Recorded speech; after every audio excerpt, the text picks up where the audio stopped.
Alors aujourd'hui, on va parler des dangers liés aux outils. Alors je le rappelle encore une fois, tout ce que je vais dire ici, c'est mes propres croyances, donc je n'ai pas la vérité absolue. Au final, je pense que la vérité absolue n'existe pas. Donc prends ce qu'il y a à prendre, ce qui te parle, et sinon, bah, vois ce que les autres pensent, vois ce que les autres disent, et vraiment prends ce qui te parle à toi, et crée tes propres croyances avec ça. Euh, donc les dangers liés aux outils, j'ai envie de dire, on est toujours en train de diaboliser la planche Ouija, mais le pendule c'est merveilleux, les baguettes c'est merveilleux. Pour moi, le danger est exactement le même pour les planches Ouija, pour les pendules, pour les baguettes, parce que on fait quand même appel à quelque chose pour avoir des réponses. Donc, en fonction de comment tu te prépares à ta séance, comment dans quelles conditions tu es, même toi énergétiquement, psychologiquement, ça va influencer ta séance et à qui tu t'adresses.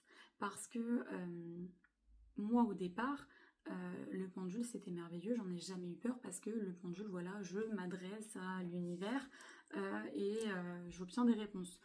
Euh, Sauf qu'au final, avec la planche Ouija, on peut faire exactement la même chose.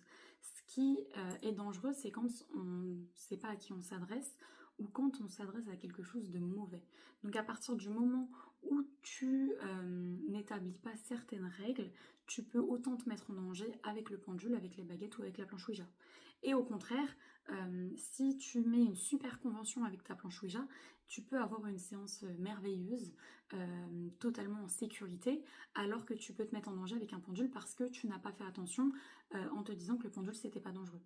Donc voilà, l'utilité est la même parce qu'on pose des questions en fonction de à qui tu t'adresses, tu peux te mettre en danger. Et quand tu regardes, pour donner un exemple, parce que souvent les gens ne prennent pas conscience de ça, que le danger est le même, mais quand tu prends une planche de radiesthésie comme celle-ci, ça ressemble vachement à une planche Ouija. Donc tu vas demander à ton pendule de te donner des lettres pour faire des mots, comme sur une planche Ouija. Donc si tu t'adresses à quelque chose de négatif, le danger est le même. Donc vraiment, quand tu utilises des outils, il faut vraiment que tu te mettes en condition, il ne faut pas le faire si tu ne sais pas le faire, ou il faut t'entourer de personnes qui vont pouvoir t'apprendre correctement les choses.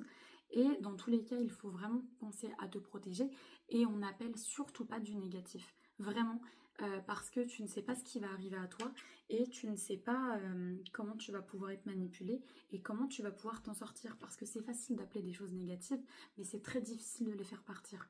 Donc vraiment, cette vidéo, elle n'est pas là pour vous faire peur. Au contraire, elle est là pour vous rassurer en vous disant que bah voilà, au final, si on fait tout dans les règles, si on fait tout correctement et qu'on ne fait pas de bêtises, qu'on ne prend pas ça pour un jeu, bah, le danger est limité. Donc vraiment, c'est vraiment une vidéo explicative et en même temps de mise en garde, c'est-à-dire que c'est ouvert à tout le monde.